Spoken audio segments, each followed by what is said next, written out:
আসসালামু আলাইকুম। আজকের ভিডিওতে আমরা গিটের ৬টা বেসিক কমান্ড সম্পর্কে জানব। যার ৪টা কমান্ড আমাদের না জানলেই নয়। একই সাথে আমরা বোঝার চেষ্টা করব কিভাবে গিটটা আমাদের ফাইলের চেঞ্জেস গুলোকে ট্র্যাক করে থাকে। তাহলে চলুন শুরু করা যাক। কিন্তু এর আগে আমাদের একটা জিনিস বুঝতে হবে, সেটা হচ্ছে আমরা শুধুমাত্র একটা ফাইলের চেঞ্জেস গুলোকে ট্র্যাক করে থাকি না। আমরা পুরো একটা ফোল্ডারের চেঞ্জেস গুলোকে ট্র্যাক করে থাকি। এর জন্য আমরা যে ফোল্ডারের চেঞ্জেসগুলোকে ট্র্যাক করতে চাই, আমাদের সেই ফোল্ডারে চলে যেতে হবে। ফোল্ডার ক্রিয়েট করার জন্য আমরা মেকডিআর কমান্ড ব্যবহার করতে পারি। এরপর আপনি আপনার প্রজেক্টের নাম দিতে পারেন। এরপর আমরা এন্টার চাপবো। এখন যদি আমরা এখানে এলএস দেই, তাহলে দেখতে পাবো আমাদের নোটবুক ফোল্ডারটা এখানে শো করতেছে। আমরা এই নোটবুক ফোল্ডারের ভেতরে চলে যাই এবং টার্মিনালটাকে আমি একটু ক্লিয়ার করে নেই। তবে আজকের এই ভিডিওতে আমি সম্পূর্ণ টার্মিনালে থাকবো না। আমরা একটু ভিএস কোডও ব্যবহার করব। কারণ আপনারা অনেকেই এখনও ভিএস কোড ইউজ করে থাকেন। আমি আমার ভিএস কোডটাকে ওপেন করে নিচ্ছি। আমাদের ভিএস কোডে আসার পর আমরা এখানে ওপেন ফোল্ডারে ক্লিক করব। আপনাদের যদি প্রিভিয়াস কোনো প্রজেক্ট থেকে থাকে তখন আপনারা এই ফাইলে ক্লিক করবেন। এরপর এখান থেকে ওপেন ফোল্ডারে ক্লিক করবেন এবং সেখান থেকে আপনাদের যে ফোল্ডারটাকে ওপেন করতে চান সেটা সিলেক্ট করবেন। বাই ডিফল্ট এটা শো করে বিধায় আমি এটা ব্যবহার করি না। আমরা যদি আমাদের ফোল্ডারটাকে ওপেন করে থাকি তাহলে আমরা এখানে দেখতে পাবো আমাদের ফোল্ডার নামটা শো করতেছে এবং আমরা টার্মিনাল ব্যবহার করতে শিখব। এর জন্য আমরা ভিউতে ক্লিক করব। এরপর এখান থেকে এই যে টার্মিনাল আছে এটাকে সিলেক্ট করব। অথবা আপনারা চাইলে এখানে কন্ট্রোল তারপরে টেলটা এটাও ব্যবহার করতে পারেন। এটা আপনাদের টার্মিনালটাকে শো করবে। আর আপনি যদি পিওর টার্মিনালে থেকে থাকেন, সিডি নোটবুক দ্বারা নোটবুকে নেভিগেট করবেন। এরপর মেক শিওর করবেন পিডিডাব্লিউ দ্বারা, অর্থাৎ কারেন্ট ডিরেক্টরিতে আপনি আছেন কিনা। এখন আমরা আমাদের গিটটাকে এখানে ইনিশিয়ালাইজ করব। এর জন্য আমাদের যে কমান্ডটা লেখা প্রয়োজন পড়বে সেটা হচ্ছে git init। এরপর আমরা এন্টার চাপবো। তাহলে আমরা এই আউটপুটটাকে দেখতে পাবো। কিন্তু আমাদের এখানে কোনো কিছুই শো করতেছে না। আমরা যদি আমাদের ls-a লিখি, তাহলে দেখতে পাবো এখানে .git নামে একটা ফোল্ডার ক্রিয়েট হয়েছে এবং এই ফোল্ডারের ভেতরে আমাদের চেঞ্জেসগুলো ট্র্যাক হবে এবং আমাদের যে কোনো প্রজেক্ট বা ফোল্ডারের ক্ষেত্রে শুধুমাত্র একবারই এটা করার প্রয়োজন পড়বে। বারবার আমাদের git init লেখার প্রয়োজন পড়বে না। আমরা চাইলে এখন একটা ফাইল ক্রিয়েট করতে পারি। আমরা যদি এখানে টাস্ক লিখি, এরপর আমাদের ফাইল নেমটা দিচ্ছি যে note1.md অথবা txt, আপনারা যেকোনো একটা ফরম্যাট চুজ করতে পারেন। দেখতে পাচ্ছি যে আমাদের এইখানে একটা ফাইল ক্রিয়েট হয়েছে। আমরা চাইলে এই প্লাস আইকনের দ্বারাও একটা ফাইল ক্রিয়েট করতে পারবো। অর্থাৎ আমরা যদি এখানে ক্লিক করি, এখানে যদি আমরা note2 লিখি .md বা txt, তখন এন্টার দিবেন। দেখতে পাবেন যে এখানে আমাদের নোট2 ফাইলটা ক্রিয়েট হয়েছে। তবে আজকের ভিডিওতে আমি টার্মিনালের উপরে ফোকাস করব। এর মানে হচ্ছে এটা হচ্ছে আমাদের ওয়ার্কিং ডিরেক্টরি। আমাদের যতগুলো ফাইলের প্রয়োজন আমরা এখানে লিখব, যত চেঞ্জেসের প্রয়োজন এখানে করব। অর্থাৎ আমাদের নোট 1 এ ক্লিক করে যদি আমরা এখানে কোনো কিছু লিখি, এখন যদি আমরা এখানে গেট স্ট্যাটাস কমান্ডটাকে লিখি, তারপর এন্টার চাপ দেই, তাহলে আমরা দেখতে পাবো যে নো কমিট সিএস আনট্র্যাকড ফাইল এবং আমাদের ২টা ফাইল এখানে শো করতেছে। আমাদের গিটের ৩টা স্টেজ হয়ে থাকে। একটা হচ্ছে আমাদের আনট্র্যাকড, আরেকটা হচ্ছে স্টেজ এবং আরেকটা হচ্ছে আমাদের কমিট।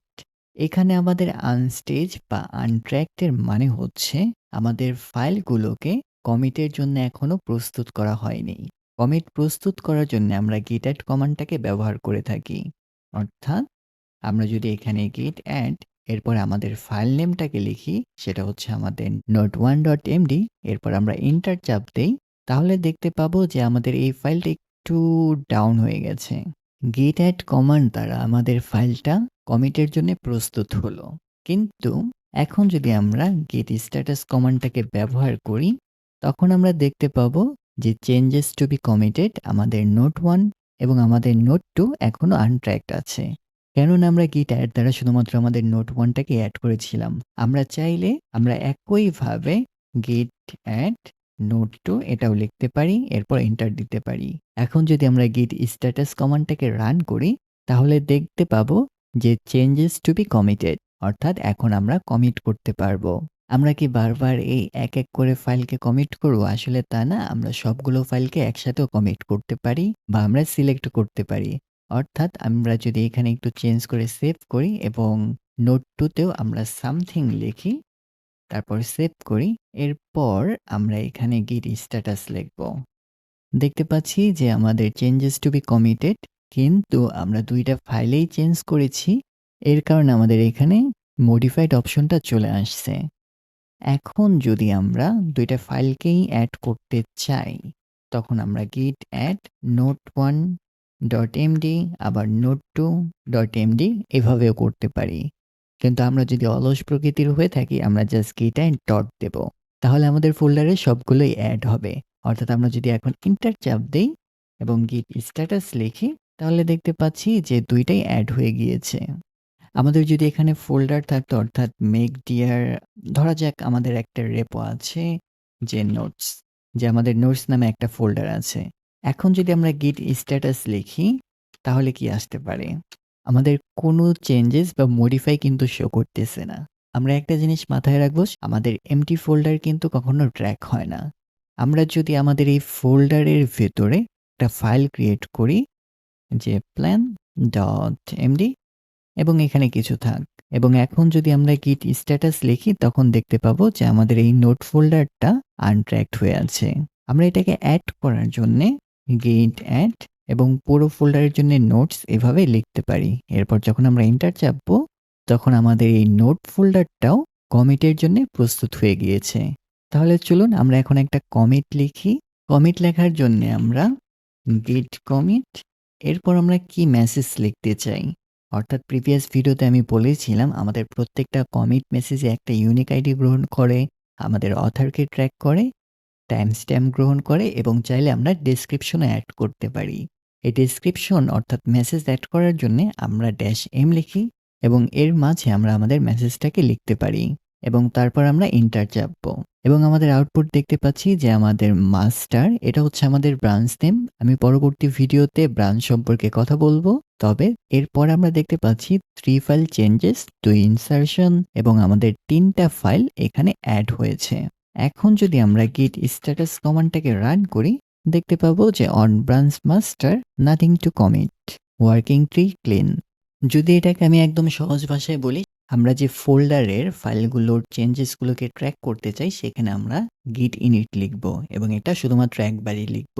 এরপর আমরা এখানে আমাদের ফাইলগুলো ক্রিয়েট করব এবং কোনো কিছু এডিট করার প্রয়োজন পড়লে করব, ডিলিট করার প্রয়োজন পড়লে সেটাও করব।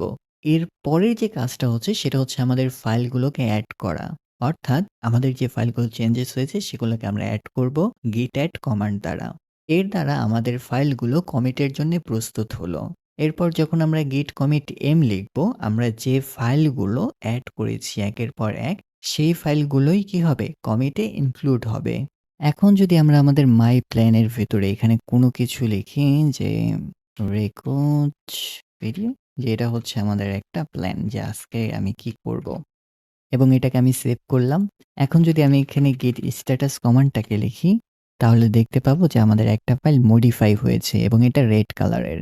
আপনারা কি কালারগুলোকে একটু চেক দিচ্ছেন? আমাদের চেঞ্জেসগুলো যদি আনট্র্যাক থাকে, তখন আমাদের এই ধরনের লাল কালার চলে আসে এবং প্রথমে এখানে মডিফাইড কমান্ড লেখাটা চলে আসবে। এবং এই জিনিসটা যদি আমরা অ্যাড করতে চাই, তখন আমরা git add লিখে তারপর আমাদের ফাইলটাকে অ্যাড করে থাকি, এরপর আমরা কমিট করি। কিন্তু এই জিনিসটা যে ডিফারেন্ট, আমরা তো এখানে দেখতে পাচ্ছি। আমরা যদি শুধুমাত্র টার্মিনালে থাকি, তাহলে আমাদের এই ফাইলের ডিফারেন্সটাকে কিভাবে দেখব? এর জন্য আমাদের যে কমান্ডটা রয়েছে সেটা হচ্ছে git diff।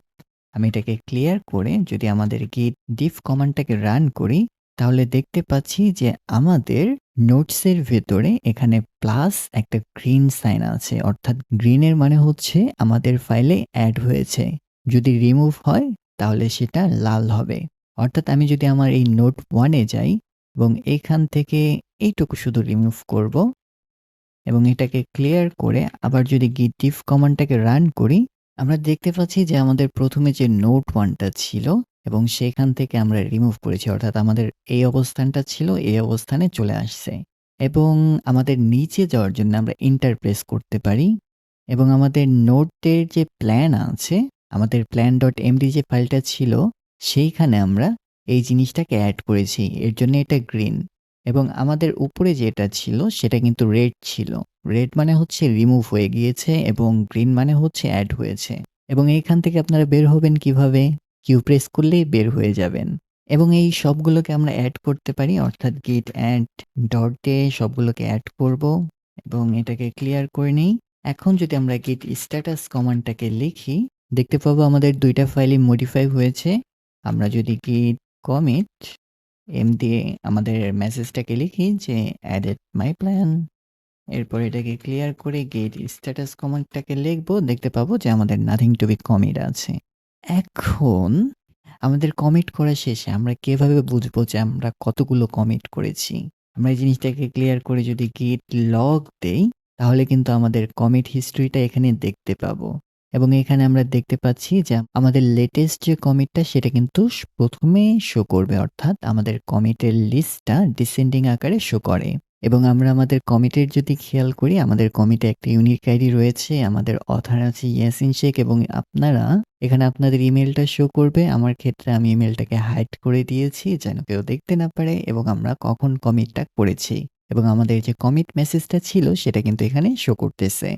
আজকের ভিডিওটা যদি আমরা একটু কুইক রিক্যাপ করি, আমরা যে ফোল্ডার বা প্রজেক্টের ফাইলের চেঞ্জেসগুলোকে ট্র্যাক করতে চাই, সেখানে একবারের জন্যে প্রথমত আমরা git init কমান্ডটা রান করে থাকি। এর মাধ্যমে আমাদের গিটটা সেই ফোল্ডারে ইনিশিয়ালাইজ হয় এবং সেই ফোল্ডারে আমরা ফাইলগুলোকে ক্রিয়েট করি, মডিফাই করি, অর্থাৎ আমাদের যা, যা প্রয়োজন সেটা করে থাকি। এরপর আমরা git add কমান্ড দ্বারা আমাদের ফাইলগুলোকে কমিট রেডি করে থাকি। এরপর আমরা git commit কমান্ড দ্বারা আমরা যে ফাইলগুলোকে এড করেছি সেগুলোকে কমিট করে থাকি এবং অবশ্যই আমরা এখানে একটা সুন্দর মেসেজ লিখতে পারি যেন ভবিষ্যতে আমরা যখন git log কমান্ড ব্যবহার করব, আমরা আমাদের চেঞ্জেসগুলোকে চিনতে পারি এবং git diff কমান্ড দ্বারা আমাদের লাস্ট কমিট থেকে আমাদের কারেন্ট ডিরেক্টরির যে ডিফারেন্টগুলো আছে সেগুলোকে আমরা দেখতে পারি এবং এখানে আপনারা আটকে গেলে কিউ প্রেস করবেন। আজকে এই পর্যন্তই। পরবর্তী ভিডিওতে আমরা কথা বলবো কিভাবে আমরা একটা নির্দিষ্ট কমিটে বা ভার্সনে জাম্প করতে পারি। আমরা যদি ভুলবশত কোনো কমিট করে থাকি, পুশ করার আগেই সেটা কিভাবে আনডু করতে পারি। সেই পর্যন্ত ভালো থাকবেন, ভালো রাখবেন।